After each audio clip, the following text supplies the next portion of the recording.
Hi welcome back to learners. ഇന്ന് NMMS എക്സാമിൻ്റെ mental എബിലിറ്റിയിലെ ക്വസ്റ്റ്യൻ നമ്പർ 2 ആണ് നമ്മൾ പഠിക്കാൻ വേണ്ടി പോകുന്നത്. ക്വസ്റ്റ്യൻ നമ്പർ 1 നമ്മൾ ഓൾറെഡി അപ്ലോഡ് ചെയ്ത് കഴിഞ്ഞിട്ടുണ്ട്. അത് കാണാത്തവരുണ്ടെങ്കിൽ കറക്റ്റായിട്ട് നിങ്ങളിരുന്ന് കാണണം കേട്ടോ. സോ ഇങ്ങനത്തെ ഒരു ക്വസ്റ്റ്യൻ നിങ്ങൾക്കറിയാം, ആൽഫ ന്യൂമറിക് സീരീസ് അല്ലെങ്കിൽ ആൽഫബറ്റിക്കൽ സീരീസ് ബേസ് ചെയ്തിട്ടുള്ള ക്വസ്റ്റ്യൻസ് സ്ഥിരമായിട്ട് NMMS എക്സാമിന് ചോദിക്കാറുള്ളതാണ്. അതുകൊണ്ട് ഞാൻ കഴിഞ്ഞ വീഡിയോയ്ക്കകത്തൊക്കെ പറഞ്ഞിരുന്നു, നിങ്ങൾക്ക് ക്വസ്റ്റ്യൻ പേപ്പർ കിട്ടുന്ന അതേ സമയത്ത് തന്നെ നിങ്ങൾ എന്ത് ചെയ്യണം, ഈ പറഞ്ഞ ABCD ആൽഫബറ്റ്സ് എന്ത് ചെയ്യണം, ക്വസ്റ്റ്യൻ പേപ്പറിൽ കൃത്യമായിട്ട് നിങ്ങൾ എഴുതി വെക്കണം കേട്ടോ. കാരണം ഇങ്ങനെ എഴുതി വെക്കുന്നത് നിങ്ങളുടെ സമയം നഷ്ടപ്പെടാതിരിക്കാൻ വേണ്ടിയിട്ടാണ്. എങ്ങനെയാണ് ക്വസ്റ്റ്യൻ പേപ്പറിനകത്ത് കൃത്യമായിട്ട് നിങ്ങൾ എഴുതേണ്ടത്, അതുപോലെ ഈ പറഞ്ഞ ആൽഫബറ്റിന് നമ്പർ കൂടി നിങ്ങൾ കൊടുക്കണം കേട്ടോ. ഓരോരോ നമ്പറുകൾ എന്ത് ചെയ്യണം, നിങ്ങൾ കൃത്യമായിട്ട് കൊടുക്കണം. റെഡി? അപ്പോൾ നമ്മൾ ഫസ്റ്റ് ക്വസ്റ്റ്യനിലേക്ക് പോവാണ്. ഫസ്റ്റ് ക്വസ്റ്റ്യൻ നോക്കിക്കഴിഞ്ഞാൽ നിങ്ങൾക്കറിയാം, ഒരു ആൽഫബറ്റിക് സീരീസ് ആണ് അല്ലേ അവിടെ നൽകിയിരിക്കുന്നത്. AZ BY CX DW FU എന്ന് കൊടുത്തിട്ടുണ്ട്. അപ്പം മക്കളെ, നിങ്ങൾ ഈ ക്വസ്റ്റ്യനിലേക്ക് തന്നെ ഒന്ന് ശ്രദ്ധിച്ചിരിക്കുക. ഈ ഒരു ക്വസ്റ്റ്യനിലേക്ക് നോക്കിക്കഴിഞ്ഞാൽ ഫസ്റ്റ് ലെറ്റേഴ്സൊക്കെ തമ്മിൽ ഒരു കണക്ഷൻ ഉണ്ട് അല്ലേ. A കഴിഞ്ഞ് B, C, D, അത് കഴിഞ്ഞ് ഏതായിരിക്കും വരിക? യെസ്, വെരി ഗുഡ്, E ആയിരിക്കും അല്ലേ വരിക. E ആയിരിക്കും. അപ്പോൾ ഞാനിവിടെ എഴുതി കൊടുത്തു ഫസ്റ്റ് ലെറ്റർ E. അപ്പോൾ ഫസ്റ്റ് ലെറ്റർ E വരുന്ന രണ്ട് ഓപ്ഷൻസ് ആണ് എൻ്റെ മുമ്പിലുള്ളത്. ഏതൊക്കെ? സെക്കൻഡ് ഓപ്ഷനും തേർഡ് ഓപ്ഷനും അല്ലേ. സെക്കൻഡ് ഓപ്ഷനും തേർഡ് ഓപ്ഷനും. അപ്പോൾ ബാക്കിയുള്ള ഓപ്ഷൻസ് എന്ത് ചെയ്യാം, എനിക്ക് കട്ട് ചെയ്ത് കളയാം അല്ലേ. ഫസ്റ്റ് ഓപ്ഷനും നാലാമത്തെ ഓപ്ഷനും എനിക്ക് കട്ട് ചെയ്ത് കളയാം. റെഡി? ഇനി അടുത്തതിലേക്ക് മക്കളെ നിങ്ങൾ നോക്കിക്കഴിഞ്ഞാൽ ഞാൻ പുറകിൽ നിന്നാണ് എണ്ണുന്നത് കേട്ടോ. യു കഴിഞ്ഞ് പിന്നെ എനിക്ക് അറിയില്ല ആ ഒരു നമ്പർ അല്ലെങ്കിൽ ആ ഒരു ലെറ്റർ എനിക്ക് അറിയില്ല. അപ്പോൾ ഞാൻ ഫസ്റ്റിലേക്ക് വന്നു. ഇസഡ് കഴിഞ്ഞ് പിന്നെ Y. അപ്പോൾ ഞാൻ എന്ത് ചെയ്തു, എൻ്റെ നമ്പർ സീരീസിൽ ഞാനത് മാർക്ക് ചെയ്തു Z.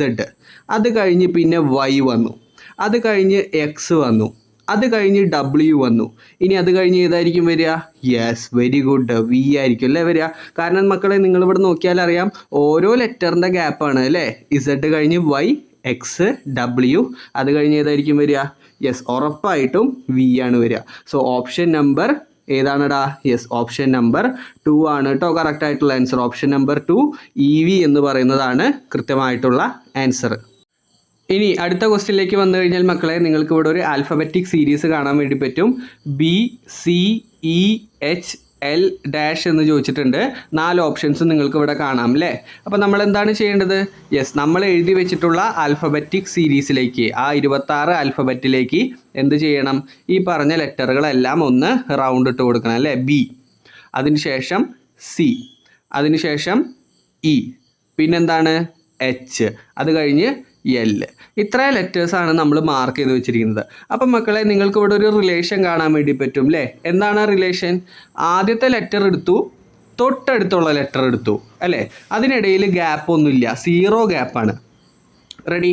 ഇനി C കഴിഞ്ഞ് ഒരു ലെറ്റർ ഗ്യാപ്പ് കഴിഞ്ഞിട്ടാണ് അടുത്ത ലെറ്റർ E എടുത്തിരിക്കുന്നത്. കൃത്യമായിട്ട് നിങ്ങൾ ശ്രദ്ധിക്കണം, ഒരു ലെറ്ററിൻ്റെ ഗ്യാപ്പ് കൊടുത്തിട്ടുണ്ട്.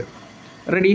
ഇനി E കഴിഞ്ഞ് 2 ലെറ്ററിൻ്റെ ഗ്യാപ്പ് കഴിഞ്ഞിട്ടാണ് H എടുത്തിരിക്കുന്നത്. 2 ലെറ്ററിൻ്റെ ഗ്യാപ്പ്.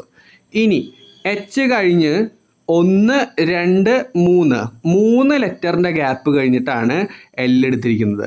റെഡി അല്ലേടാ? യെസ്, 3 ലെറ്ററിൻ്റെ ഗ്യാപ്പ്. ഇനി അടുത്തത് എത്രയായിരിക്കും ഗ്യാപ്പ് എടുത്തിട്ടുണ്ടായിരിക്കുക? യെസ്, 4 ലെറ്ററിൻ്റെ ഗ്യാപ്പ് ആയിരിക്കും അല്ലേ. അപ്പോൾ നമ്മൾ എന്ത് ചെയ്യണം, 4 ലെറ്റർ ഗ്യാപ്പ് കൊടുക്കണം. ഓക്കെ, സോ MNO P, അങ്ങനെ 4 ലെറ്ററിൻ്റെ ഗ്യാപ്പ് കൊടുത്തിട്ട് 5ാമത്തെ ലെറ്റർ ആയിരിക്കും നമ്മുടെ ഉത്തരമായിട്ട് വരുന്നുണ്ടാവുക. റെഡി? അപ്പോൾ നിങ്ങൾക്കറിയാം, ഇവിടെ 4 ലെറ്ററിൻ്റെ ഗ്യാപ്പ് കൊടുത്തു. അപ്പോൾ 5ാമത്തെ ലെറ്റർ Q ആണ് അല്ലേ, Q. സോ ഓപ്ഷൻ ഉണ്ടോ Q? യെസ്, ഓപ്ഷൻ ഉണ്ട്. ഓപ്ഷൻ നമ്പർ 2 ആണ് കേട്ടോ. ഓപ്ഷൻ നമ്പർ 2 Q ആണ് കറക്റ്റായിട്ട് വരുന്ന ആൻസർ. ഇനി അടുത്ത ക്വസ്റ്റ്യനിലേക്ക് വന്നു കഴിഞ്ഞാൽ 99% കുട്ടികളും ശരിയാക്കുന്ന ഒരു ടൈപ്പ് ഓഫ് ക്വസ്റ്റ്യൻ ആണ് മൂന്നാമത്തെ ക്വസ്റ്റ്യൻ. ഇവിടെ നിങ്ങൾക്ക് ആൽഫ ന്യൂമറിക് സീരീസ് കാണാം അല്ലേ. A1 B4 C9 എന്നാണ് ചോദിച്ചിരിക്കുന്നത്. അപ്പോൾ നിങ്ങൾക്ക് ലെറ്റേഴ്സ് നോക്കിക്കഴിഞ്ഞാൽ A, B, C, അതിനുശേഷം വരാൻ പോകുന്ന ലെറ്റർ D ആയിരിക്കും അല്ലേ, D. ഇനി നിങ്ങൾ നോക്കിക്കഴിഞ്ഞാൽ 1, 4, 9, അതിനുശേഷം ഏതാണ് നമ്പർ വരിക? യെസ്, 16 ആണ് അല്ലേ. വെരി ഗുഡ്, എല്ലാവരും പറഞ്ഞു 16 ആണെന്ന്. അതെങ്ങനെയാണ് നമ്മൾ മനസ്സിലാക്കിയെടുത്തത്? യെസ്, ഇവിടെ 1ൻ്റെ സ്ക്വയർ 1 തന്നെയാണ് അല്ലേ. അതുപോലെ 4 എന്ന് പറഞ്ഞു കഴിഞ്ഞാൽ 2ൻ്റെ സ്ക്വയർ ആണ്. അതുപോലെ 9 എന്ന് പറഞ്ഞു കഴിഞ്ഞാൽ 3ൻ്റെ സ്ക്വയർ ആണ്. ഇനി അടുത്തതായിട്ട് വരുന്നത് 4ൻ്റെ സ്ക്വയർ ആയിരിക്കും. റെഡി? അപ്പോൾ അങ്ങനെയാണെങ്കിൽ നമുക്ക് കിട്ടും D16 എന്ന് കൃത്യമായിട്ടുള്ള ആൻസർ കിട്ടും. സോ D16 ആണ് കറക്റ്റായിട്ട് വരുന്ന ആൻസർ കേട്ടോ, D16. അപ്പോൾ ഇത്തരത്തിലൊരു ക്വസ്റ്റ്യൻ നിങ്ങൾ ഉറപ്പായിട്ടും നോട്ട് ചെയ്ത് വെക്കണം. NMMS എക്സാമിന് ക്വസ്റ്റ്യൻ പേപ്പർ കിട്ടിയാൽ ഉടനെ നിങ്ങൾ എന്ത് ചെയ്യണം, ഈ പറഞ്ഞ ആൽഫബറ്റുകൾ ക്വസ്റ്റ്യൻ പേപ്പറിനകത്ത് അല്ലെങ്കിൽ ആ ഒരു വർക്ക് സ്പേസ് ഉണ്ടായിരിക്കും, ആ ഒരു വർക്ക് സ്പേസിൽ കൃത്യമായിട്ട് നിങ്ങൾ എഴുതി വെക്കുക. ഇതിനോടൊപ്പം തന്നെ നമ്പറുകളും കൃത്യമായിട്ട് നോട്ട് ചെയ്ത് വെക്കാനായിട്ട് ശ്രമിക്കുക.